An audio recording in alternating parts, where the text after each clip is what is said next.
One batch, two batch, penny and time. Hello and welcome to another video. তো daredevil born again এক সপ্তাহ release করেছিল, তার এক সপ্তাহ হয়ে গেছে এবং রিলিজ করে গেছে পানিশার স্পেশাল, যেটা আমি দেখলাম এবং সেটা নিয়ে আমি এখন কথা বলবো। তো এটা এখন ট্রেলার দেখেছিলাম, ট্রেলারটা সত্যি কথা বলতে গেলে আমার খুব একটা এক্সট্রাঅর্ডিনারি লাগেনি। আমি এর আগেও বলেছি যে আমি ট্রেলার ভালো করে দেখি না, আমার সবসময় ভালো লাগে না ট্রেলার দেখতে। অতটাও এক্সাইটেড ছিলাম না, অতটাও হাইপ ছিলাম না, আমার অত এক্সপেকটেশন ছিল না এটা থেকে। এবং যখন দেখলাম স্পেশালটা এসছে, আমি জানি স্পেশাল খুব লম্বা তো হয় না, 1 ঘন্টারও কম হয় এবং এটার লেন্থ 48 মিনিট। এটা ক্রেডিট নিয়ে অ্যাকচুয়ালি 48 মিনিট মতো লেন্থ, এটা কিন্তু অনেকটাই ছোট। কারণ ডেয়ারডেভিলের কিছু এপিসোড আছে যেগুলো ক্রেডিটস নিয়ে 50 মিনিটস 51 মিনিটস এপিসোড আছে, তো এটা অ্যারাউন্ড ডেয়ারডেভিলের এক একটা এপিসোডের লেন্থে। আমি বলছিলাম 48 মিনিট আর কি আর করে দেখাবে, কিন্তু ওরা 48 মিনিটে যেটা অ্যাচিভ করেছে সেটা সত্যি দুর্দান্ত ছিল।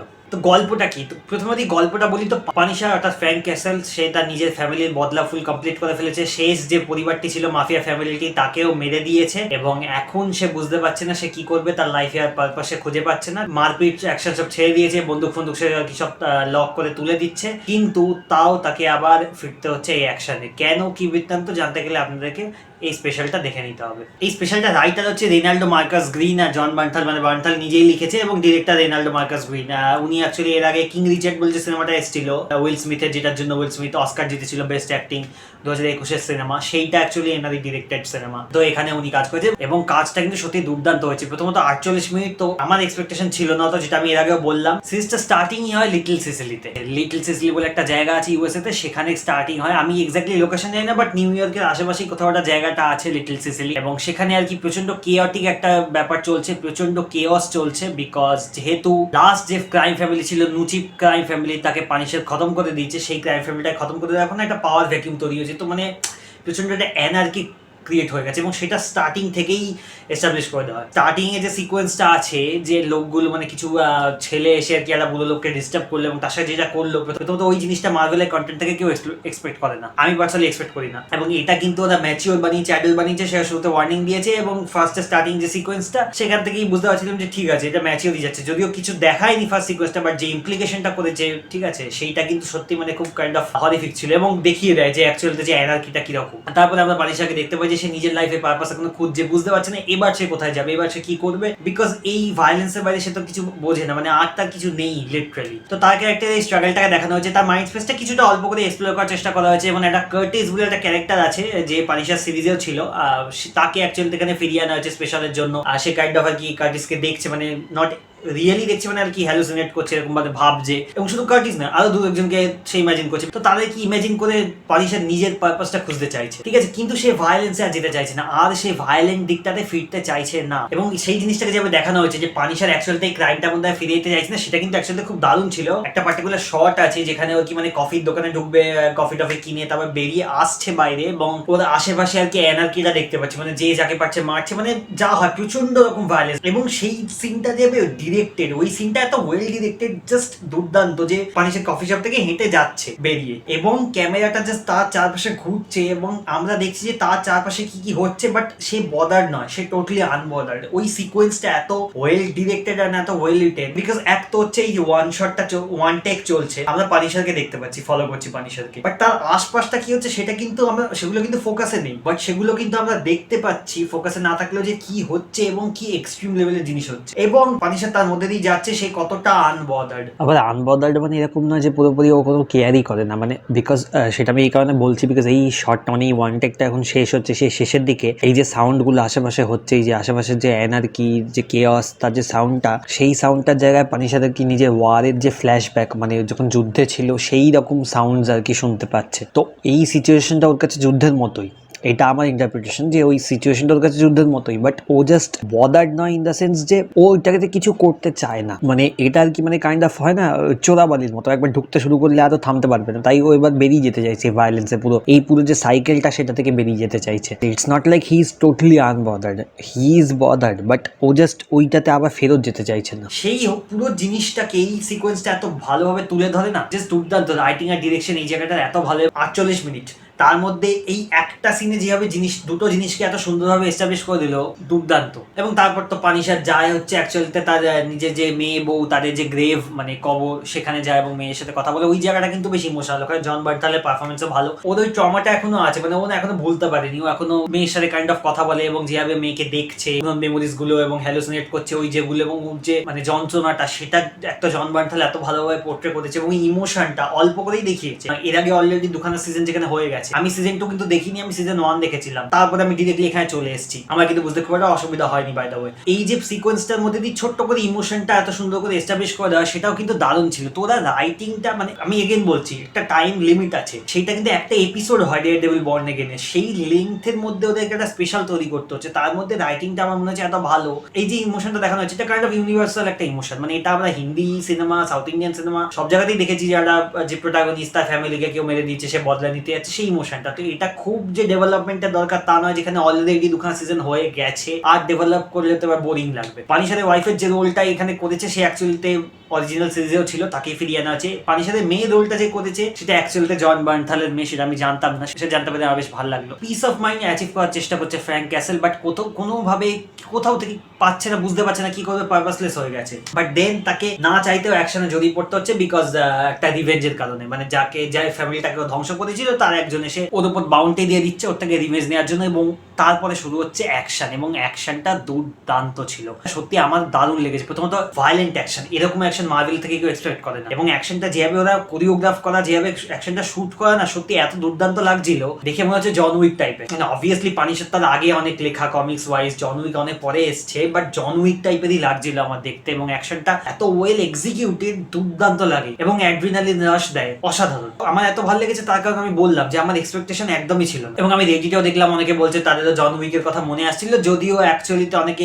এটাও বলছে যে এটা অনেক বেশি কমিক অ্যাকিউরেট পানিশার। এবং তারপর এট দি এন্ড গিয়ে পানিশারের ট্রান্সফরমেশন হচ্ছে, সে আবার বুঝতে পারছে যে তার এখনো দরকার আছে, এবং এই ভায়োলেন্সটা ছাড়া সে তো একটা হচ্ছে এই ভায়োলেন্সটা ছাড়া তার কিছু করার নেই, তার কোনো এক্সিস্টেন্স নেই, বাট এটা করে সে অ্যাকচুয়ালি লোকের হেল্পই করছে, ঠিক আছে, সেটা সে লাস্টে গিয়ে বুঝতে পারে, এবং সেই জন্য অ্যাকচুয়ালি ভিলেনটা ছাড়া পেয়ে যায়, মানে ও ভিলেনটার পিছনে যায় না, এবং ওই জায়গাটা কাইন্ড অফ আর কি ওপেন এন্ডেড রেখে দেওয়া। তো মেবি যদি এর পরবর্তী এটাকে as a series Marvel continue করে, বিকজ এই স্পেশালটা কিন্তু অনেক বেশি ভিউজ পাবে আমার যদি মনে হয়, বিকজ এটা কিন্তু সবার পছন্দ হবে, অ্যাটলিস্ট আমার তো দারুণ লেগেছে। তো ওই জিনিসটাকে হয়তো পরবর্তীতে ফিরিয়ে আনা হবে, ওই ভিলেনটাকে ফিরিয়ে আনা হবে, এবং আমরা হয়তো আর একটা স্পেশাল বা হয়তো একটা কোনো মিনি সিরিজ টাইপের কিছু দেখতে পাবো। এবং সত্যি জন বার্নথালকে অনেকদিন পর দেখে ভালো লাগলো। অভিনয় নিয়ে যদি বলতেই হয়, আমি বলছি তার অভিনয় অসাধারণ, আর বাকি যারা আছে তাদের রোল খুব একটা বেশি নেই, আর যারা আছে ঠিকঠাক। এবং অ্যাকচুয়ালি ডেবোরা অ্যান উল, মানে যে অ্যারেন পেজ যে রোল করে, তার একটা ছোট কাইন্ড অফ ক্যামিও আছে, নট অ্যাজ লাইক ফিজিক্যালি, মানে আর কি ফ্র্যাঙ্ক ভাবছে সেইভাবে একটা তার কাইন্ড অফ ক্যামিও আছে, এবং সে তার সাথে তো ফ্র্যাঙ্কের একটা কেমিস্ট্রি ছিল, যেটা এর আগেও প্রিভিয়াসলি আমরা দেখেছি, সেটা ডেয়ারডেভিল বর্ন এগেইন সিজন 1 হোক অথবা পানিশারের সিজন 1 হোক। এবং ডিরেকশন আর রাইটিং যদি বলতে হয়, জন বার্নথাল নোজ পানিশার, ঠিক আছে, এই ছোট 48 মিনিটের মধ্যে জিনিসটা করে, মানে একটা হচ্ছে এই এনার্কি ব্যাপারটা পুরো যেটা হচ্ছে লিটল সিসিলিতে, সেটাকে এত ভালোভাবে ওরা দেখিয়েছে অল্প টাইমের মধ্যেই, আমি টাইম লিমিটটা ধরেই বলছি, টাইম লিমিটের মধ্যে ভালোভাবে দেখিয়েছে। ইমোশনটাকে ওরা আবার চেষ্টা করেছে, যাতে অনেকদিন হয়ে গেছে পানিশার সিজন 1 2 এসছে, বাট তাও ওরা চেষ্টা করেছে আগের ইমোশনটাকে ক্যাপচার করা, সেটাও আমি বলবো বেশ কিছুটা ক্যাপচার করেছে, ঠিক আছে। আমার কিন্তু মানে খুব এক্সট্রিমলি ইমোশনাল না হলেও আমার কিন্তু অ্যাকচুয়ালি ভালো লেগেছিল। ডিরেকশনও দারুণ, ঠিক আছে, অ্যাকশন সিনগুলো যেভাবে শুট করা, অ্যাকশন কোরিওগ্রাফি বা অ্যাকশনের যে এক্সিকিউশন গুলো, যে মানে যেভাবে মারছে, গান ফাইট আছে, তারপরে হচ্ছে ছুরি টুরি দিয়ে মারা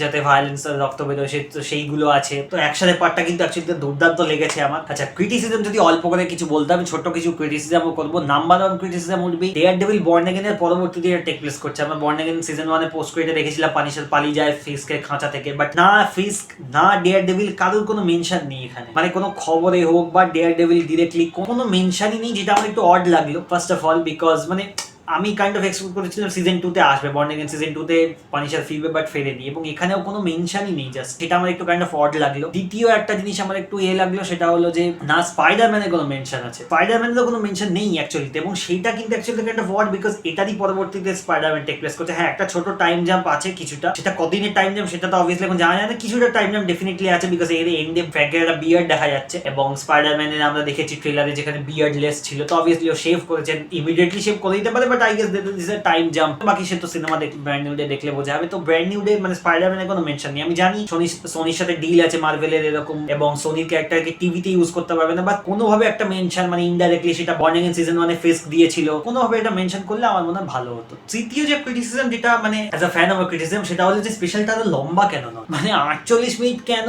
আরে ভাই এটা 50 মিনিট 1 ঘন্টা তুই কর। হ্যাঁ আমি বুঝতে পারছি 48 মিনিটও তারা যা দেখিয়েছে অনেক কিছু চেষ্টা করেছে, বাট যেহেতু 48 মিনিট তাহলে কিছু জিনিসপত্রগুলো আন্ডার কুক থেকে গেছে, যেমন ভিলেনটা স্ট্রং নয়, আর একটু লম্বা হলে ভিলেনটাকে আরো বেটার ভাবে এস্টাবলিশ করা, তো ভিলেনটাকে ওরা চেষ্টা করেছে দেখাবার, এবং যেভাবে ওরা দেখিয়েছে সেটা ঠিক আছে। ইটস ভেরি জেনারিক থিং, মানে আমরা এরকম প্লট লাইন কিন্তু হাজার একটা সিনেমা সিরিজে দেখে এসেছি, প্লট লাইন ওয়াইজ কিছু নিউ নয়, বাট ভিলেনটাকে একটু এস্টাবলিশ, মানে ভিলেনটাকে দেখে যে একটুখানি ভয় লাগবে এরকম কিছু হয় না, সেইটা আমার একটা ক্রিটিসিজম আছে। ভিলেনটাকে ভাবে এস্টাবলিশ করানি, বাট যেহেতু সে বেঁচে আছে তো যদি পরবর্তীতে তাকে আবার ফিরিয়ে আনা হয়, হয়তো তাকে আরো বেশি ডেঞ্জারাস ভাবে দেখানো গেলেও যেতে পারে। But overall it's a very good special. Actually আমার পার্সোনালি খুব ভালো লেগেছে, বিকজ আমার জিরো এক্সপেকটেশন ছিল। এক তো যে এই পানিশারটাকে ব্র্যান্ড নিউ ডেতে আমরা দেখতে পাবো না, বিকজ ব্র্যান্ড নিউ ডেতে এই ভায়োলেন্সটা থাকবে না, এটা স্পাইডারম্যানের ফিল্ম, সোনি এই অ্যাডাল্ট জিনিস অ্যালাউই করবে না ফার্স্ট অফ অল। সেকেন্ডলি হচ্ছে এই পানিশারটাকে দেখতে চাই আমি মার্ভেলে, একটা কোনো স্পেশাল যদি আবার দেওয়া হয়, মানে সেকেন্ড একটা কোনো স্পেশাল যদি হয়, অথবা যদি একটা মিনি সিরিজ হয়, এই পানিশারটাকে দেখতে চাই। আর একা নয়, আমি চাই এর সাথে আরো কেউ থাকুক।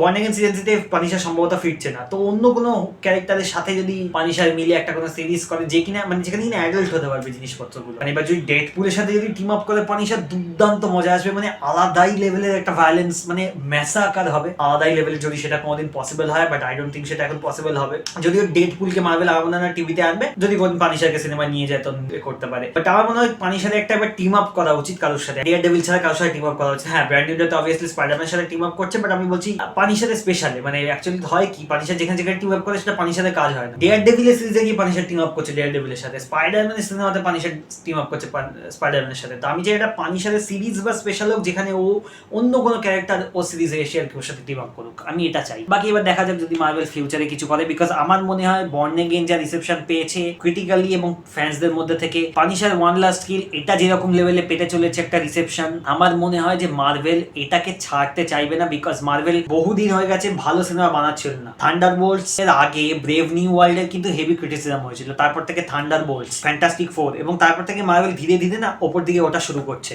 তারপর বর্ন অ্যাগেইন এলো, তারপর পানিশার, এখন না মার্ভেল হেভি লেভেলে আছে, এবং যদিও সাগাটার না মাল্টিভার্স সাগা, তাও লোকে কিন্তু অ্যাকচুয়ালি তাকিয়ে আছে ডেয়ারডেভিল পানিশার এদের দিকে, এবং লোকে অ্যাকচুয়ালি এদের বেশি পছন্দ করছে। তো এইটাকে মার্ভেল হাতছাড়া তো এত সহজে করবে না, এখানে আরো অনেক কিছু তো ডেফিনেটলি ফিউচারে করবে, এবং সেটা হয়তো সিক্রেট ওয়ার্স এর পরই হবে, বাট ডেফিনেটলি কিছু তো একটা মার্ভেল করবে, সেটা তো এখন দেখা যাক কি হয়। এবং এই বছরই আর কি অক্টোবর মাসে I think mission Quest release করছে, সেটা দেখা যাক কিরকম হয়, সেটা আশা করি ডাউন যাবে না, যেরকম লেভেলে যাচ্ছে গ্রাফটা যদি ওপরের দিকে ওঠে বেটার, বিকজ এরপরে ব্র্যান্ড নিউ ডে আছে, আরো যদি গ্রাফটা উপরে ওঠে মিশন কোয়েস্ট, যদি সেটা ব্র্যান্ড নিউ ডে থেকে বেটার হওয়ার চান্স খুব কম। তারপরে ডুমস ডে আছে ফাইনাল, যেটা এই বছরের ডিসেম্বরে, উইচ ইজ ভেরি ইম্পর্টেন্ট। আমি চাই গ্রাফটা যেন ক্রমশ উপরের দিকে উঠতে থাকে, যেভাবে যে গতিতে মার্ভেল এগোচ্ছে, মার্ভেল ইজ ব্যাক বললেও ভুল হবে না। মানে মাঝখানে কয়েক বছর মার্ভেলের যেরকম ক্রিটিসিজম হয়েছিল, তারপরে কিন্তু থান্ডারবোল্টস থেকে মার্ভেল কিন্তু কামব্যাক করা শুরু করে দিয়েছে, এন্ড এখন আমি বলবো মার্ভেল কিন্তু কামব্যাক করে গেছে। বাকি এখন ভিশন কোয়েস্টটা দেখার কিরম হয়, ব্র্যান্ড নিউ ডে তো নো ডাউট ভালো হবে। তো এই ছিল রিভিউ। আমি যদি রেটিং দিতে বলো, আমি রেটিং